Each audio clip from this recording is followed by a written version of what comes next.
Good morning students.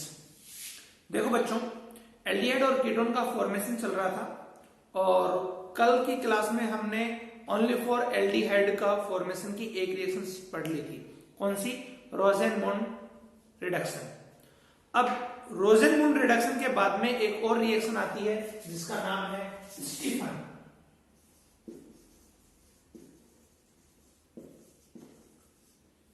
Reaction.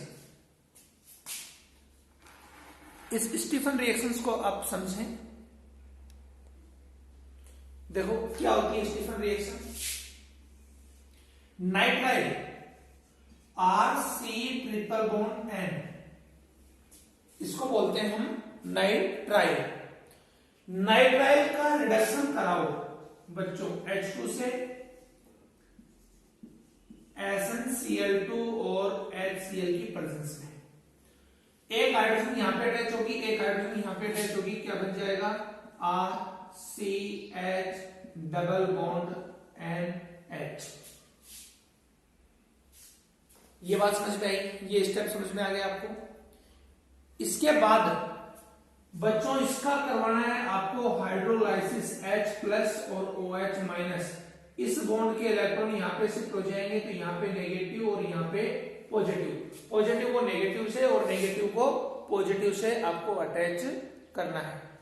जैसे ही negative को positive से और पॉजिटिव को नेगेटिव से अटैच करेंगे तो बच्चों यहां से क्या आ जाएगा? RCH। देखो OH कहां आएगा? इस पे। H कहां जाएगा? यहां पे। OH single bond NH2, single bond NH2। आगे हमें इसका रीअरेंजमेंट करवाना है। तो देखो बच्चों, जैसे हम इसका रीअरेंजमेंट कराएंगे,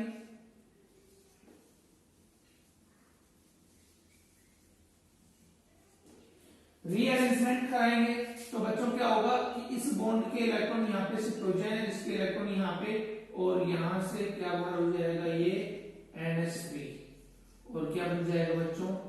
RC double bond OH+ NH3। This reaction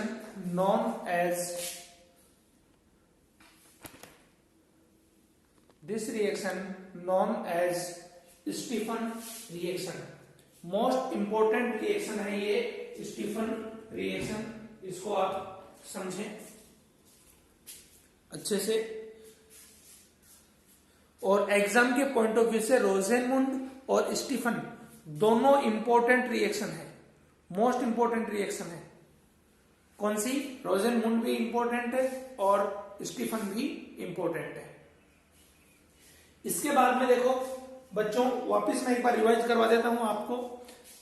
सबसे पहला हमने फॉर्मेशन पढ़ा था जिसमें दोनों रिएक्शंस पढ़ी थी, एल्डिहाइड से भी और कीटोन से। एल्डिहाइड का फॉर्मेशन और कीटोन दोनों का बोथ एक साथ हमने फॉर्मेशन पढ़ा था, जिसमें सबसे पहले हमने पढ़ा था बच्चों इसमें oxidation of alcohol, dehydrogenation of alcohol, ozonolysis और एल्काइन बाई एल्काइन से। ठीक है, एल्काइन से। तो ये हमने पढ़े थे। इसके बाद में नेफ रिएक्शन पढ़ी थी और इसके बाद में डाइहैलाइड से, जेम डाइहैलाइड के हाइड्रोलाइसिस से भी हमने पढ़ा था। समझ गए? तो इतनी रिएक्शंस हमने पढ़ ली, आपको समझ में भी आई होगी। जेम डाइहैलाइड की रिएक्शन नहीं हुई थी, उसको भी मैं समझा देता हूं। देखो बच्चों, जेम डाइहैलाइड का मतलब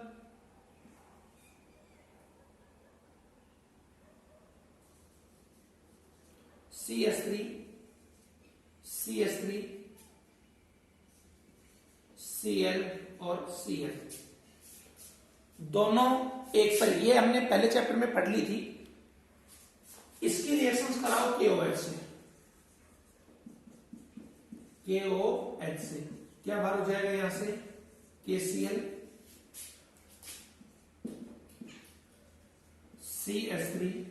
CH3 OH और OH। और ये बात हम जानते हैं कि बच्चों जब एक ही कार्बन से दो OH ग्रुप्स अटैच हों तो उनकी स्टेबिलिटी बहुत कम होती है, न के बराबर स्टेबल होते हैं। तो यहां से क्या बाहर हो जाएगा? यहां से बच्चों एक H2O बाहर हो जाएगा और इस बॉन्ड के इलेक्ट्रॉन यहाँ पे शिफ्ट हो जाएंगे और क्या बन जाएगा, कीटोन बन जाएगा, एसीटोन बन जाएगा, प्लस H2 मॉलिक्यूल रिमूव हो गया। समझ में आया बच्चों? ये थी जेम डाइहाइड से, भाई जेम डाइहाइड से। अगर हमें यहाँ पे एल्डिहाइड चाहिए तो बच्चों इस CH3 के ले लो, H ले लो, यहाँ पे CH3 क्या आ जाएगा H, और यहाँ CH3 क्या आ जाएगा H, क्या बन जाएगी एल्डिहाइड। समझ गए? अब एक रिएक्शन बची है इसमें से सिर्फ ओनली कीटोन का फॉर्मेशन, ओनली फॉर कीटोन का फॉर्मेशन, उसकी स्टडी हम करेंगे।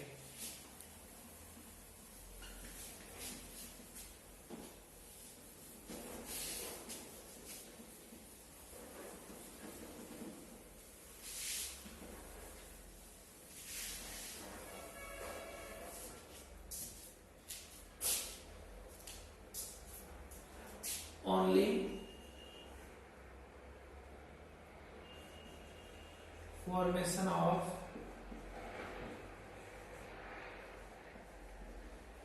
ketone, only formation of ketone, ketone का फॉर्मेशन। देखिए बच्चों, इसकी एसिड तो एसिटिक ईस्टर, हिंदी में एसिटो acetic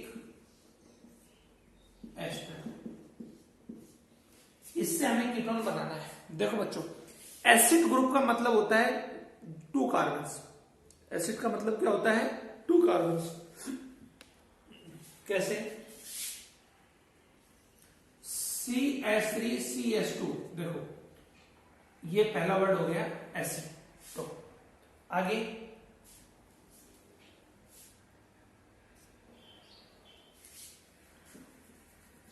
एसिटो C double bond O, इसके आगे देखिए acetic CH2 C double bond O O C2H5, इसको बोलते हैं एसिटो एसिटिक एस्टर। क्या बोलते हैं बच्चों इसको? एसिटो एसिटिक एस्टर। इसका हाइड्रोलाइसिस करवाना है,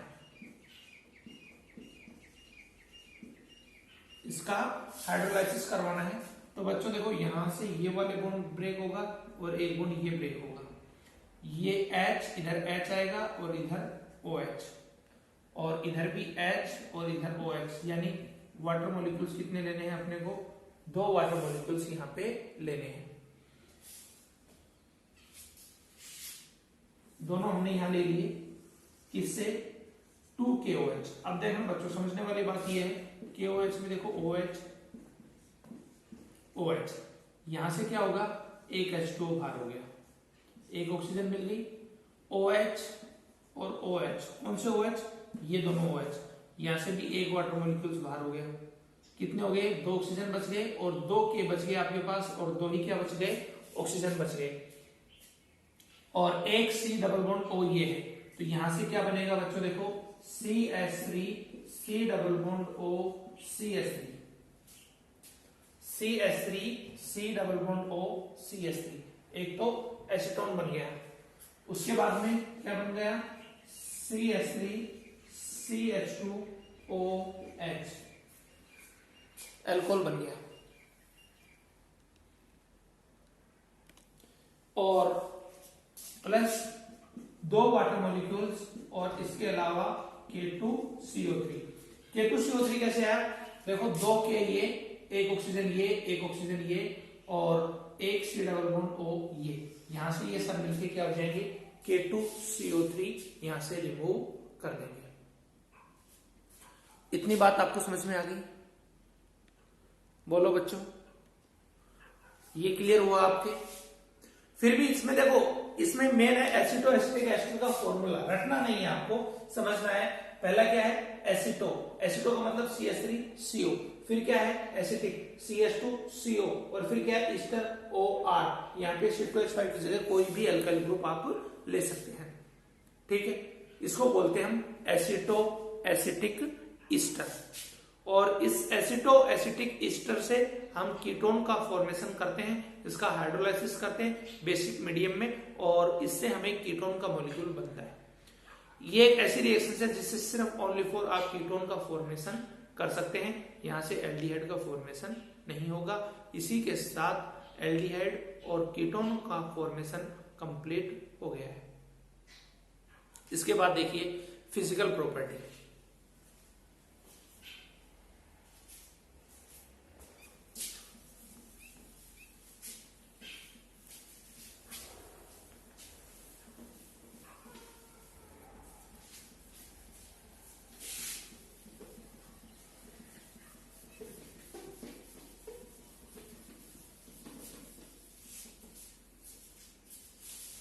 इसके बाद है बच्चों फिजिकल प्रॉपर्टी।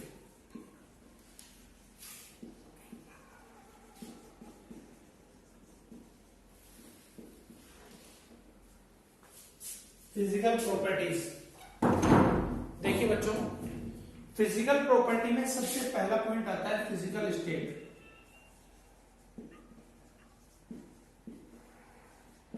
फिजिकल स्टेट देखो बच्चों, लोअर एल्डिहाइड और कीटोन वो लिक्विड फेज में है। 5 से ऊपर के जितने भी कार्बन से कार्बन नंबर ऑफ कार्बन उसमें होते हैं वो किसमें आ जाएंगे, वो सॉलिड स्टेट के अंदर आ जाते हैं। फिर है स्मेल ओड्यूर, ये जो एल्डिहाइड है वो अनप्लेजेंट ओड्यूर शो करते हैं और अरुचिकर गंध, और जबकि जो कीटोन्स हैं उनमें रुचिकर गंध होती है, प्लेजेंट स्मेल होती है। समझ गए। इसके बाद में नेक्स्ट पॉइंट आता है सोल्युबिलिटी। सोल्युबिलिटी में एल्डिहाइड और कीटोन दोनों ही वाटर में सोल्यूबल है, क्योंकि ये वाटर के साथ में हाइड्रोजन बॉन्डिंग करते हैं। कैसे,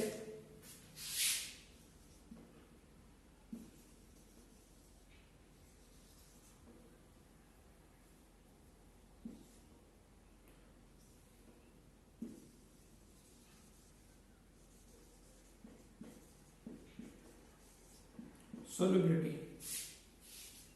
वाटर में सोल्यूबल है। कैसे, C double bond O ketone या एल्डिहाइड कोई भी ले लो, ये HOHOC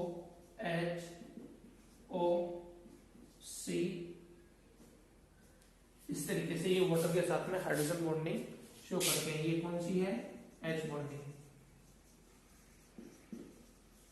हाइड्रोजन बॉन्डिंग शो करते हैं, इसी वजह से ये वाटर के अंदर सोल्यूबल है।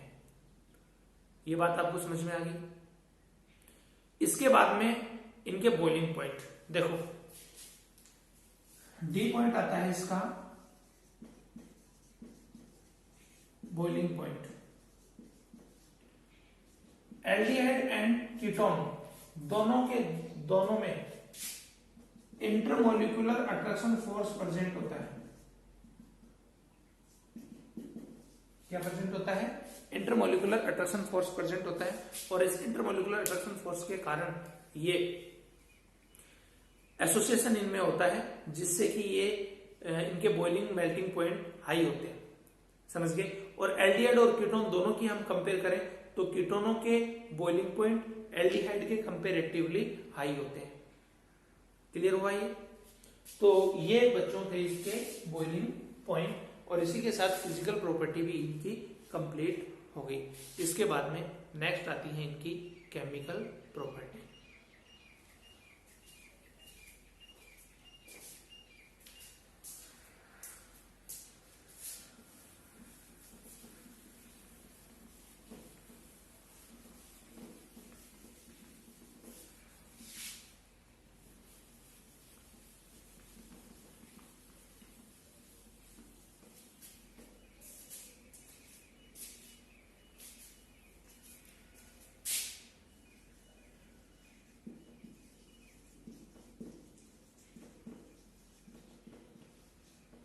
केमिकल प्रॉपर्टीज, केमिकल प्रॉपर्टीज की स्टडी हम नेक्स्ट क्लास में करेंगे।